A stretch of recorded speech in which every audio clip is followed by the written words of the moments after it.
Your safety comes first with the First Alert Radar Network. First just got faster. Parker's House, a home for women, provides security for women as they seek safe and stable housing. Round up at checkout in Parker's Kitchen and we'll match 25% of your donation. Live from Augusta, you're watching News 12, live at 5. Roadwork on Doug Bernard Parkway causing a headache for drivers for the next several weeks. This is impacting anyone trying to get in and out of Augusta Regional Airport. Good evening. Thanks for choosing us. I'm Meredith Anderson. And I'm Wrdw. This roadwork will be going on at least through the 22nd for improvements near the south end of the parkway. Our Hallie Turner is live at 5 near the construction work. And Hallie, what do drivers need to know as this project gets underway? Yeah, well, I'm standing right outside of the south end of off Bobby Jones right here on the south end of Doug Bernard Parkway.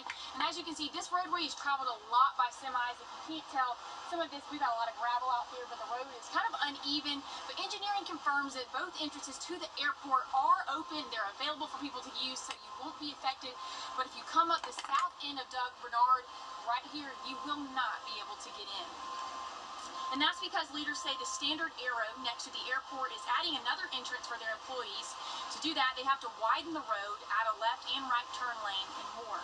The project won't be completed until the 22nd of September, but leaders say they're projecting the project to only take about, like I said, 2 weeks.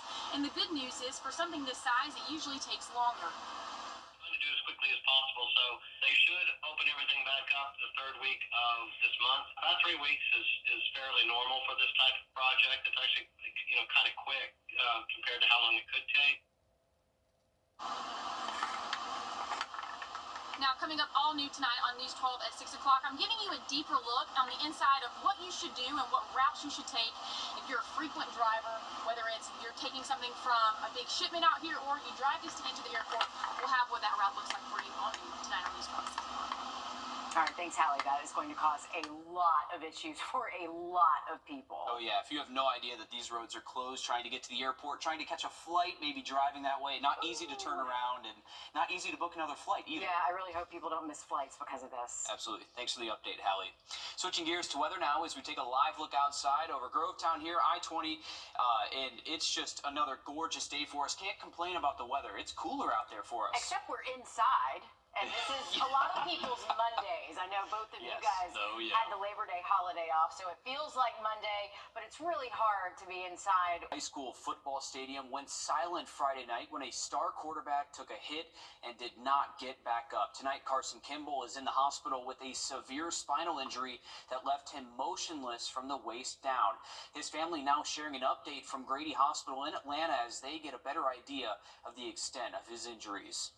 Yesterday, he could only feel about 2 right here on his chest, and now it's like 3 or 4 inches lower, so that's great. We're taking it day by day. So far, a fundraiser for Carson has raised more than $40,000 for his medical bills as the teen prepares to undergo more surgeries this week. His family saying he has always had a strong attitude and faith and believes in miracles. A scary situation for any athlete there. We are well into the school year now, but across South Carolina, hiring managers are scrambling to fill teaching positions amid a nationwide teacher shortage. Classroom teachers are hard enough to find, but when it comes to special education, that challenge is even bigger. In fact, last year, the Center for Education Recruitment, Retention, and Advancement report showed there were more than 288 special education positions across the state open. For perspective, the next most vacant field was math teachers, with around 150 open spots. One of the main challenges many schools face, certification. Some folks are only certified in certain classifications, so they may not be able to teach what you have open. So they're certified in special education, but they're not certified in the area that you have the opening in. The shortage in special education isn't new, and there have been efforts to address the problem. The State Department of Education already fully funded a program called SC Create, which pays the cost of tuition for school employees, like teacher assistants, to get certified to teach special education.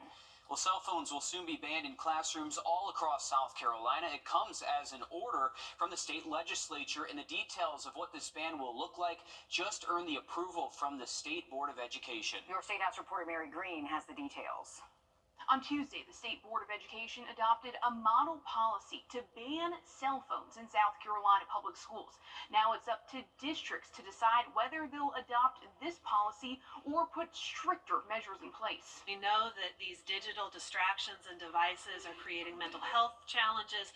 They are distracting students from learning, and they are really making it much harder for our teachers to do what they're there to do, which is to teach. The state's model policy prohibits students from accessing devices, including cell phones, smartwatches, tablets, and gaming devices during the school day, unless the superintendent approves their use. Students would have to keep their phones and other devices in their lockers, backpacks, or wherever the district decides they should be kept, from the morning tardy bell to the afternoon dismissal bell. And districts would be able to outright prohibit them from bringing them onto campus at all. Districts would still have some discretion over whether this applies to time spent on school buses, field trips, and athletic events, as well as what consequences students face for violations. Removing the child from class is going to be way down the road as far as consequences. That the idea is to have kids in class and paying attention. And if they haven't already, districts must adopt a local policy sometime this fall, with full statewide implementation starting in January. Districts that don't comply would be putting their state funding at risk. Reporting West Columbia, I'm Mary Green. Some exceptions would be allowed, including for students with IEPs and medical plans, if the device is needed for medical or educational purposes. Teeing off for affordable housing. Still ahead, how the Tour Championship is investing tens of millions of dollars into one Georgia community with the goal of uplifting families. Riley?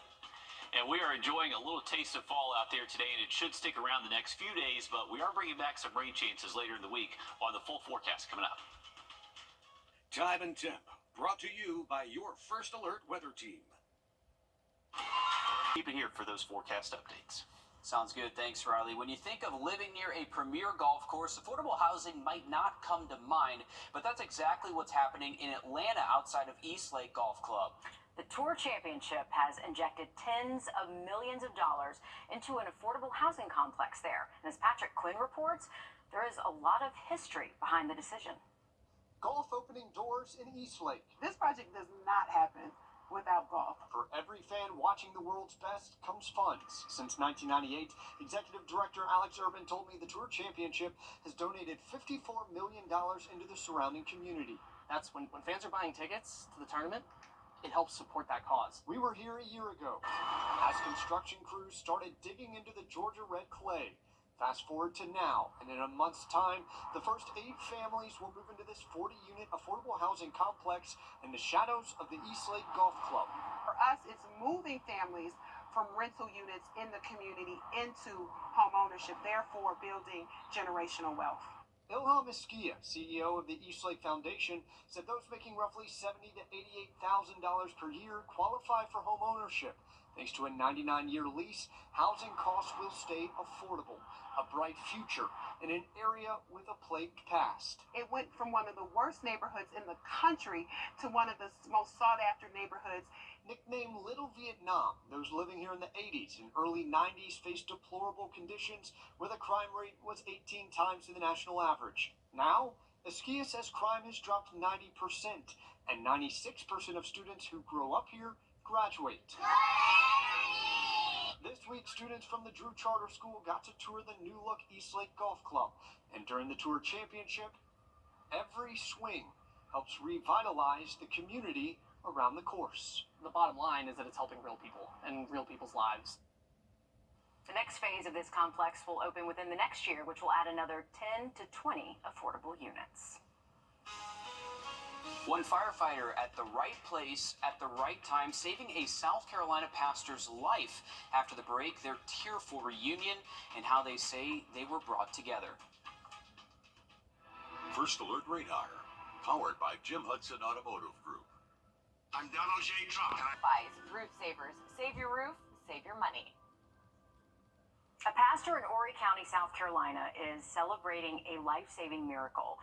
He was at Walmart on June 15th when he had a heart attack and collapsed. A firefighter there on vacation from North Carolina just happened to be there at the right place and the right time to save his life. Good morning. Hey, good morning. So Good to see you this morning. Good morning.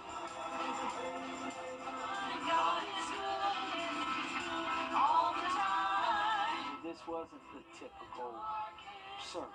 But we're here today to celebrate a miracle. Hello, I'm Chad Hughes. I'm a firefighter from Mitchell County in North Carolina. No, sir, it was not an ordinary visit to Walmart. I was on vacation, but boy, it sure wasn't. It was an interesting start to a vacation. Who would have ever thought that those circumstances would happen the way they did? And I'm sure Brother Chuck sure didn't. He did not intend for that to happen. Hello, I'm Chuck McElroy. I'm the pastor of the Socrates Family Worship Center. But that day, Sharon said she heard someone say he just fell. And she turned around and she saw it was me. And she ran to me, but because of his wife calling Chad. I had to turn all the way around. And I ran to him, and Miss Sharon was over him. And I knew his name pretty well because she was screaming at him. My heart had stopped. I don't know a lot. Chad can say more about that. But God used him to revive me through CPR. His head rolled to the side. And that's when that instinct took over. This is the first time I've ever gotten to do this and see the results of what God did. And I really thank him for it. Yes. And there was people all around us, standing around that frozen food counter, and they were all praying. It's like everywhere I looked. I thought, what a miracle this is. Right here in the middle of Walmart in Surfside, people are crying out to God. The doctors told me that I was a part of a club. The 2% club lived through what I've been through. And only 1% of the 2% live without any type of brain damage. And I'm here today as a living, walking, talking miracle. It really is a miracle. It really is a miracle. We wanted to celebrate. We wanted to honor Chad with a certificate of heroism. It goes on to say Pastor Chuck was shopping at the local Walmart when he suddenly collapsed to the floor due to cardiac arrest. It makes you humble, and it breaks. You get a heart of gratitude that he was willing to do what God trained him to do, what God called him as a firefighter to do. I got to witness a direct answer to my prayer. Y'all are getting to witness a direct answer to your prayer. God does answer prayer. Incredible, and McElroy plans to deliver his first sermon since his heart attack this Sunday. And just amazing that two strangers, one in the right place at the right time. And it goes to show you too, anyone can learn CPR. Absolutely. And it's one of those things that, man, one day you could just be in the right place at the right time too. You never know who you can help. Riley? Absolutely, guys. Glad he was there at the right time. And we are back with our latest Sunshade winner, sponsored by Plunkett Heating and Air. Congratulations to James Smith from Augusta. To enter to win your own sunshade, just head to our website at wrdw.com. Have another look at that forecast for you just after the break. A weaker than expected. Palmer Equipment Company at 708 North Bypass West in Washington. Or visit us online at palmerequipmentco.com. I built the perfect tailgate. Phil won't know what hit him. With Bojangles, you can tailgate like a legend, not like a Phil. It's a touchdown! Hey guys, turn up some more. It's bow time. Head to Bojangles and order your tailgate box today.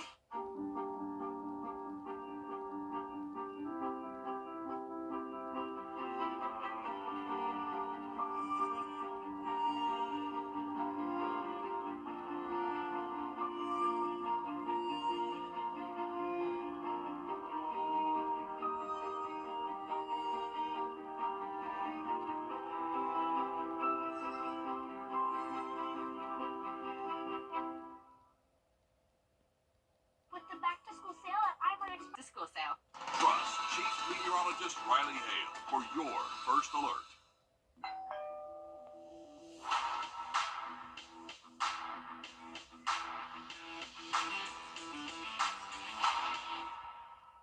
You're watching News 12 live at 5. Continues.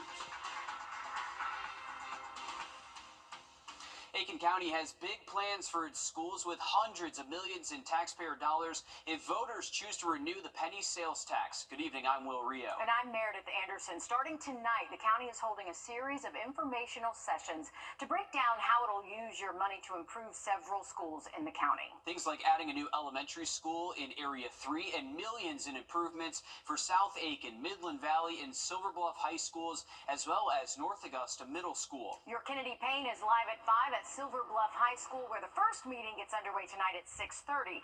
Kennedy, break down how this sales tax would help improve these schools. Yeah, well, the good thing about this is that you do get to weigh in about the penny sales tax, and that meeting is here at Silver Bluff High School. You can actually see these signs right here. They're guiding you to the event through the auditorium area, just kind of directing you on where to go, and that meeting does start in about an hour. There are 5 projects that Aiken County Schools will focus on if the sales tax is renewed. First, Silver Bluff High School says they need upgrades for the security at the front entrance. Classrooms cannot fit class sizes, new paint, more space for employees. They say some are having to make offices in closets. Erosion, the athletic fields have drainage issues. The gym and weight room are too small. There's not enough storage space for custodians. They say they have to store their equipment in doorways. More visitor seating for games, and the classroom doors are wooden and only lock with deadbolts. They say the direction the door swings makes it difficult to secure. Midland Valley High School says a lot of the doors do not have locks, making this a safety concern. Erosion and parking as a whole, not enough electric outlets in classrooms, and the culinary arts space needs new equipment, a gas stove, better ventilation, and the sinks do not drain. Some Aiken County residents say they are against the renewal, but some parents say problems like these are why you should vote yes. I am definitely not happy with everything that they do, but I do know that our children kind of trump that. Our children spend 35 to 40 hours a week in these buildings for 180 days out of the year. And some of these buildings literally have trash cans that are put in the hallways to catch water when it rains. And there will be 4 more public meetings about the sales tax. That information will be on our website at wrdw.com. And we're going to hear more about the other projects and the other schools that are in need of upgrades on News 12 at 6 o'clock. All right, thanks, Kennedy. A lot of money potentially going to these schools to help improve a lot of the area as well. Yeah, and it's up to voters to make their voices heard. Yeah, and again, tonight's meeting starts at 6:30 at Silver Bluff High School. If you can't make it to tonight's meeting, the next meeting will be on next Monday on the 9th, also at 6:30, but this time at Ridge Spring Minetta Middle High. Like Kennedy said, we have a full list of meetings happening through the end of October on our website, wrdw.com. To weather now, as we check in with First Alert, Chief Meteorologist. A man is now facing several charges after he's accused of shooting at 2 suspects during a dispute. Now, this all happened Sunday at a home on Thomas Lane. The victims told Richmond County deputies it began when the suspect, 25-year-old Zarek Weidman, approached one of them. Another victim says they told Weidman to leave the property, and Weidman brandished 2 firearms. Weidman then left, and the suspects say he fired several shots in their direction. About 15 or so minutes later, the victims claim Weidman drove back around and shot at the home again, hitting several vehicles. Deputies later tracked down and arrested him. He is now charged with several counts of aggravated assault and criminal damage to property. The town of Williston's water is now safe to drink again after some reported having no running water for the weekend. The town gave away bottled water while the water main break was repaired, and schools in town also used bottled water as a precaution. But the tests have now come back clear, and the boil water advisory has been lifted. There is noticeable progress in North Augusta on the Beacon Bluff project. This is by the municipal building in downtown and will be a mixed-use development, including restaurants, retail space, professional space, and apartments. Later, they plan to add a courtyard with the goal of revitalizing the downtown area. All new on News 12 at 6 o'clock, your Audrey Dickherber has exclusive details on a new business set to open up shop there. Well, live at 5, an urgent plea for help for a selfless act. Abby Kasouras shares how a decision you make now could help some of the thousands of Georgians on the growing transplant waiting list. Got an invoice from the ancestors saying to pay it forward. Musician Adon Bean says at 40 he started to think about his legacy. My view of life in general is just that it's just one big campfire and we're all just gathered around it and we're just taking turns sharing stories. Now a poster child for organ donation, his face is on a literal poster for LifeLink in Georgia. They're a nonprofit. Their latest campaign is trying to cut through the myths that keep people from signing up to be a donor. I think the medical field has a bit of hurdles to overcome with regard to their history, with regards to Black and brown people in this nation. A match is based off of some key markers like body size and blood type. There are nearly 3,000 Georgians currently on the wait list. It's a difficult process to navigate mentally, always waiting and hoping. And then there's the guilt, because while you're getting a chance at life, someone else has lost theirs. This is our donor wall, or the Tree of Life. Katie Payne, LifeLink director, says she walks by this mural every day. These are names of donors. 400 Georgians helped last year. A stall during the pandemic meant a growing wait list. I know what it means to be a donor family and to struggle through that grief. Her older brother died in a car accident at 25 years old. Her parents needed her to decide. The feeling I had knowing that even though this immense tragedy had just happened to my family, there would be someone who would benefit and would have an opportunity to have an improved life. Now, according to the Health Resources and Service Administration, 9 in 10 adults support organ donation, but many never register. You can sign up online or when you go to renew your driver's license. A Georgia 9-year-old inspiring change in her community through the creation of her own nonprofit. Still ahead, how she's asking others to step up and lead by example to save our oceans. Riley? Well, we stay below 90 today, officially 87 at both our airports, and will likely be getting cooler over the next couple of days. We'll have that full forecast next. Time and Temp, brought to you by your First Alert weather team. The weekend and even next week, it only gets a little bit cooler. All right, thanks, Riley. A 9-year-old in Tybee Island, Georgia, is keeping her home beautiful and making sea life a little safer, one piece of trash at a time. As Bronte Sarowski shows us, what started as an idea to clean up the island has now turned into a non-profit, making a positive impact. Labor Day weekend, drawing in crowds to Tybee, as well as trash littered throughout the island. I know some weird things are we've picked up a whole entire bracelet of beads that have been falling apart.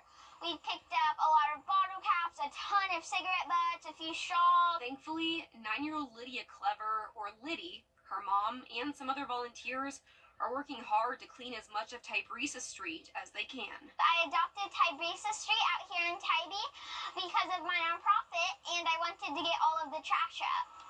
One day, after noticing how much trash was left at the beach whenever she would visit, Liddy started cleaning herself, even wanting to donate a cleanup station with trash buckets and grabbers to her school. The principal said I couldn't do it because they only accepted donations from nonprofits. So, the nonprofit Save Sea Life with Liddy was born, organizing cleanups on Tybee Island every month, if not more. She's like, wait, if we can teach other kids to care, then we won't have a beach to clean up because they'll know not to put trash on it. Now, 3 years later, the nonprofit has grown beyond just organizing cleanups. And with the pretty trash, Lydia actually keeps it and she makes trash art out of it. So she'll make whale tails, sea turtles, giant canvases. Liddy sells this art, saving up to help a local sea turtle at the Tybee Island Marine Science Center. She's raising money for Westie's Tracker, so I think we're about $300 away. She's already raised $900. That's not all for the 9-year-old. She's published 2 books, teaching about humans' impact on our oceans and about endangered sea creatures. When asked how long Liddy plans to keep organizing these cleanups, I don't think I'll ever stop doing this because it makes me really, really happy to know that I'm giving back to the community. In her message to any kids out there watching, no act is too small, and you're never too young to make a difference. Again, that nonprofit is called Sea Life with Liddy. On its website, there is more information about the book she's published, as well as a podcast that Liddy runs herself. A lot of people lie about their age. Kids do it for fake IDs and social media. Older people do it for vanity. I'm Jamie Tucker, coming out why it's a great idea to lie about your age online and when it's illegal. First Alert Radar, powered by Jim Hudson Automotive Group. We all know Medicare is confusing, but if you're a veteran, it can be even more complex. Our team has helped thousands of veterans coordinate their Medicare with VA benefits, Champ VA, and TRICARE for Life. Don't wait until you're 65 to call. Are you 64.com. I'm Donald J. Trump. See how you can make a difference in a child's life every Tuesday and Thursday on News 12 First at 4. We'll introduce you to foster children looking for their forever homes. Grant me hope, because every child deserves to have hope. Sponsored by the Eichholz Law Firm. Brett, what are you doing? Eliminating some stuff. First off, pretty sure that's a federal offense. And second, that's for our customers to eliminate their Medicare cards when they come in for a commitment-free consultation. My bad. Are you 64.com. Parents teach their kids about the importance of always telling the truth, but sometimes telling the truth online is a bad thing. As your consumer tech reporter Jamie Tucker explains, hackers hope you'll always tell the truth. What the Tech, sponsored by Augusta Preparatory Day School.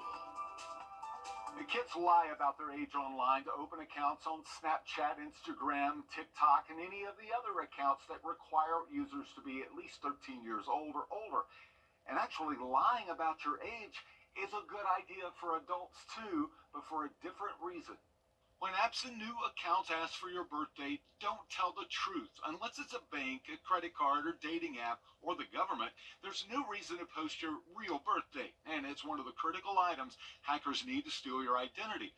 Here's a common scenario. A website or app you use gets hacked, and your data, including your name, email address, and birth date, falls into the wrong hands. Armed with your birth date, hackers can cross-reference your social media profiles to gather additional details about you and your family. Mother's maiden name is one of the most common security questions. If your mom includes her maiden name on Facebook, hackers can use it to gain access to your accounts. But if the bad guy can't get your birth date, none of that other information is going to be worth as much, and they'll likely move on to target someone else. And when you sign up for a new account that doesn't need your birth date, make yourself 5 or 10 years younger. Use the first or last day of the month you were born in. It won't prevent identity theft on its own, but it will make it harder for the bad guys to get you. But lying about your age online can be a problem and even illegal, as it violates the terms of service for many dating apps. But if it's an app or a website that doesn't really need your age, go ahead, make yourself 29 again. That's What the Tech. I'm Jamie Tucker. And it's easy to change your date of birth on Facebook. In your profile settings, you can also hide the year that you were born and reveal only your birthday by making that information visible to only your friends. Well, women's rugby took the U.S. by storm during the Paris Olympics. The U.S. women's team... And we're here to guide you to be the best version of yourself. Schedule your appointment today. Welcome back. Another beautiful look at Clarksville Lake. Our anemometer is still blowing around a little bit. It's still a little bit breezy out there this afternoon. Still a wind just above 10 miles an hour, 12 out of the east-northeast. Well, once that wind direction turns out of the northeast, that's going to bring us that cooler, drier air. So that is going to stick around the next couple of days. And this pattern should be conducive for a nice fall-like day for our Wednesday. High temps remaining well below 90, most likely topping out close to 85 and seeing those morning temps in the 60s. Thursday, we're expecting just a few more clouds to be showing up throughout the day, and that's when our rain chances do tick up just a tad. Better chance for rain, though, Friday and Saturday. All right, thanks, Riley. Stick with us. We have much more news, weather, and sports coming up after a short break on News 12 at 6 o'clock. Introducing the First Alert Radar Network. With up to 10 times the resolution of other local radars and technology that can pinpoint right down to your street. First just got faster. Every time you visit Parker's Kitchen, your support makes a difference, impacting education for kids of all ages. And none of this happens without you. Live from Augusta, you're watching News 12 at 6 o'clock. Several schools in Aiken County are set to take on big transformations with the help of your pennies. We'll explain next. But first tonight, traffic cones and a major road now blocked. If you haven't noticed, the construction on Doug Bernard Parkway is well underway and will be until close to the end of the month. Good evening. Thanks for joining us. I'm Zana Halliburton. Right now, detours are set up on Tobacco Road, but the road work closes one of two ways to get to Augusta Regional Airport, leaving many wondering how they should navigate through the area. Your Hallie Turner joins us live to explain how you can beat the traffic. Hallie. Well, actually, Zana, both locations to get into the airport, those entrances are open, and that's what we want everyone to understand is that when we talk to traffic and engineering today, it's not going to block off the north entrance or the main entrance. But if you're down here on the south end of Doug Bernard Parkway, we're nearly 10 hours into the road construction, and from law enforcement to road workers, they all just left for the day, but they're in full force, and drivers are having to adjust to a new temporary detour.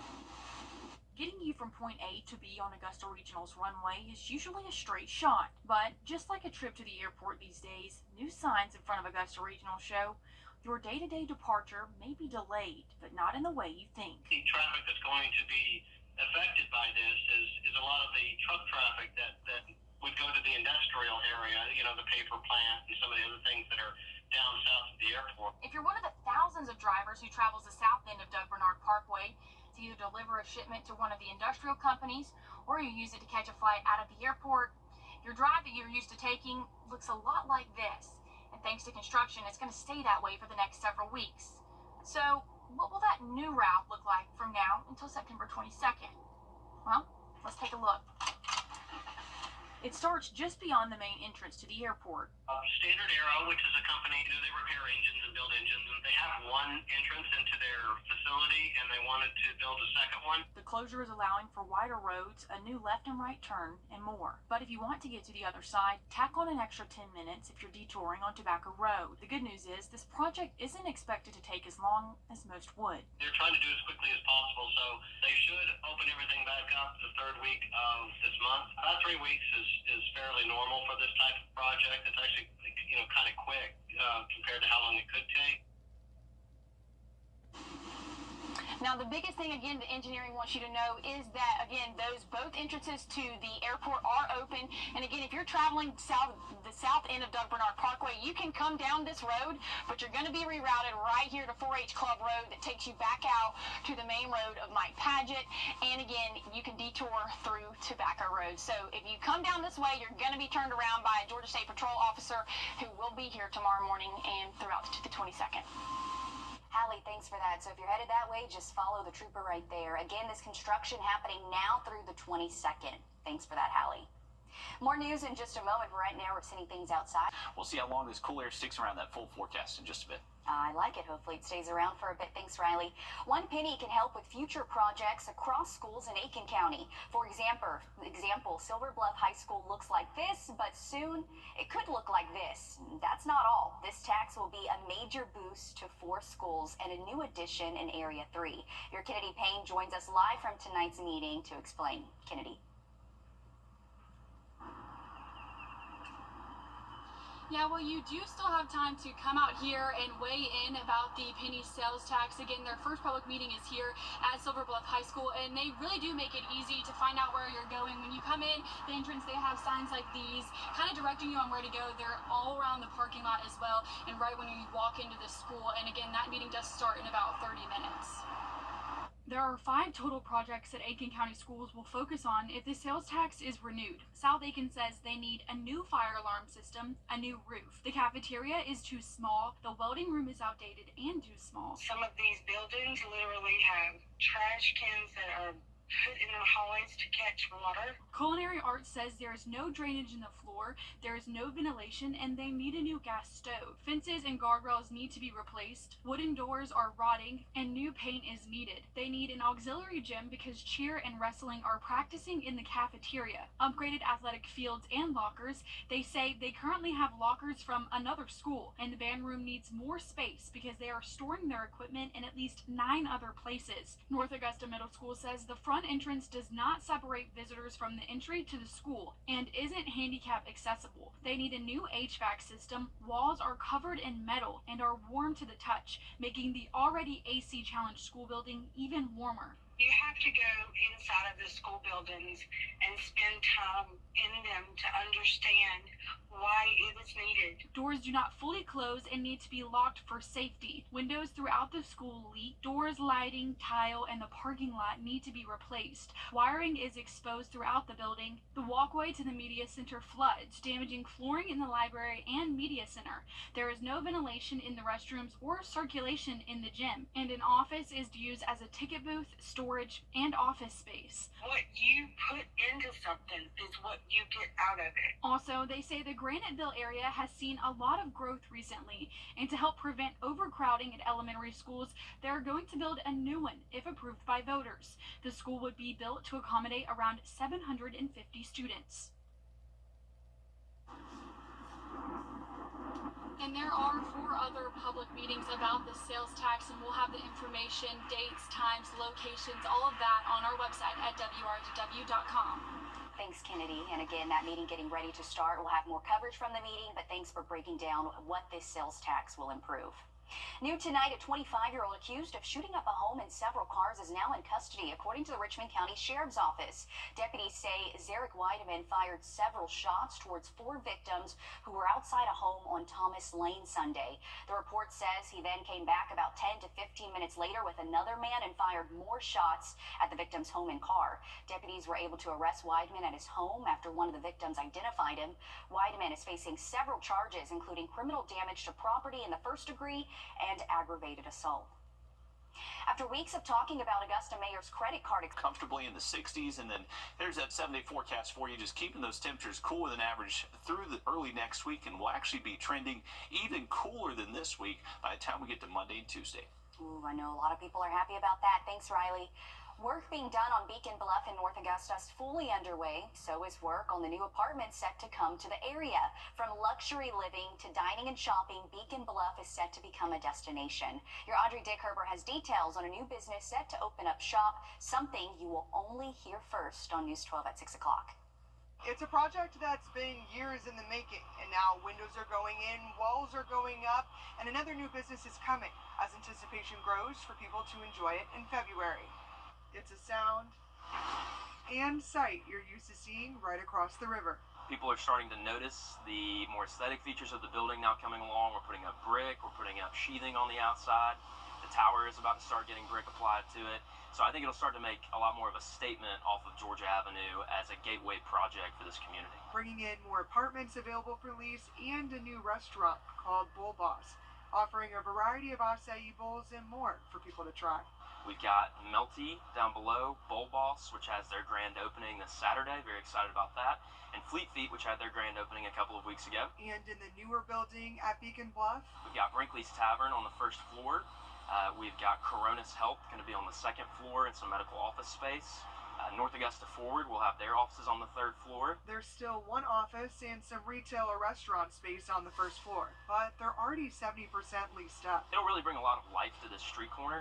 I think importantly, it will connect the downtown corridor to the riverfront, so we're really trying to provide some connectivity there. But some are still concerned about the growth and wonder if parking will be an issue. We have strategies for dealing with those kinds of concerns, and it'll just be a matter of opening the building up and seeing how all of the businesses work together, what kind of parking loads they have. And in under 6 months, it'll be a good place to go on a date or meet friends or whatever it is, and we're very excited to provide young people, especially maybe AU students, and more places to live, work, and play.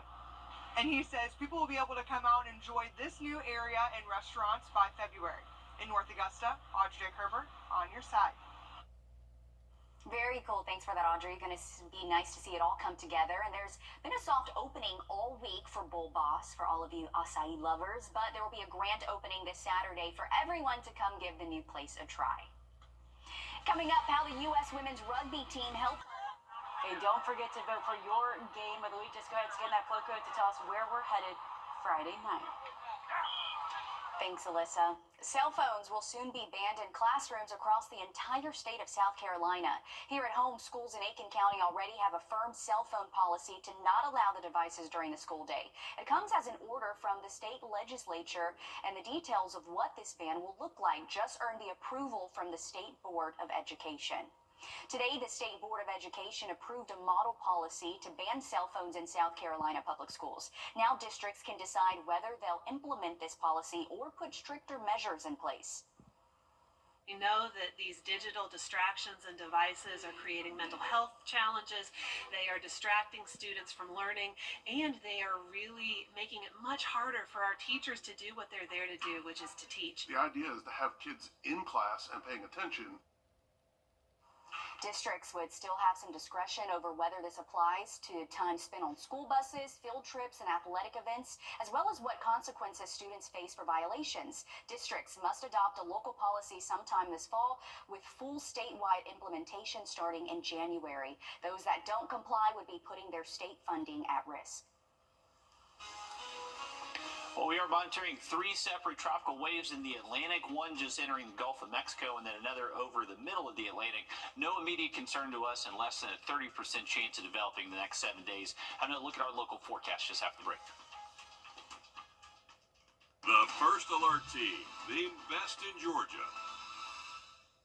A weaker responsible for the content of this advertising. Hey guys, it's Anna Christina here for Roof Savers. Are you worried about your aging roof or those ugly black streaks?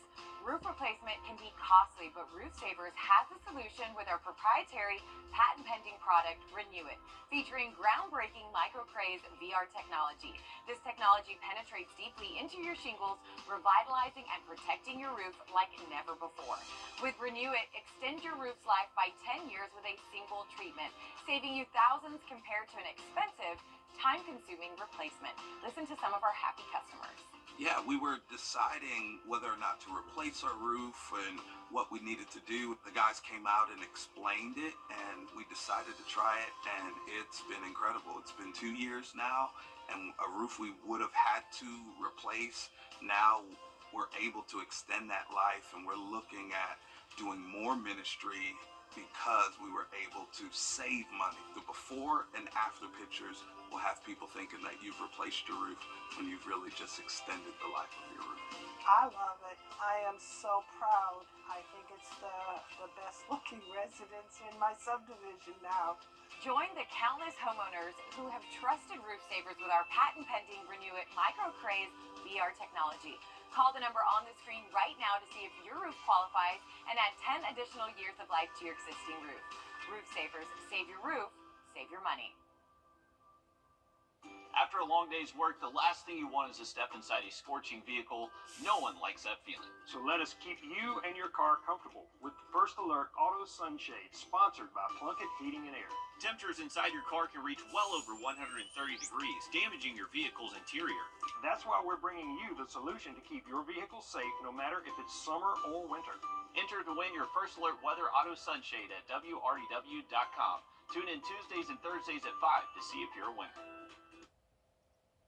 Coming up on the CBS Evening News, a look at our exclusive interview with Justice Ketanji Brown Jackson in her first broadcast interview since joining the Supreme Court, what she said about presidential immunity and if the court is prepared for election-related cases. That and more headlines tonight on the CBS Evening News. Looking outside of our beach island camera, we have a beautiful sight, just a few of these high-level cirrus clouds, and could make actually for a pretty sunset here in the next hour and a half or so. Temperatures still in the mid-80s, will fall off into the low and mid-60s late tonight, tomorrow morning. It is going to stay a little bit breezy out there again tomorrow and Thursday, and not likely really going to see that wind direction change too much. So remaining out of the northeast and keeping those temperatures cool with an average. For tonight, we're just going to see a few passing clouds, waking up to generally sunny skies, but cloud cover will build in by the afternoon and keeping those temperatures below average. Not expecting the 90s for the next 7, possibly not even the next 14 days. So we are going to hold on to this cool with an average pattern for the rest of the weekend, only getting a little bit cooler as we head into early next week. All right, thank you, Riley. That's going to do it for us here, but we'll have much more news and weather over at 26 News at 7, and then join us back on News 12 at 11.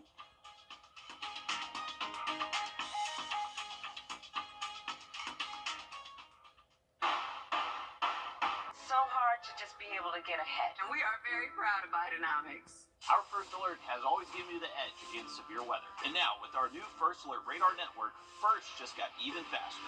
This is the most advanced weather radar around, filling in the gaps that have plagued our area for years. with up to 10 times the resolution of other local radars and technology that can pinpoint right down your street.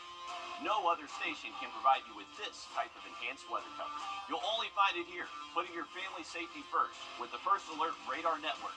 First just got faster. September is Eczema Awareness Month. Eczema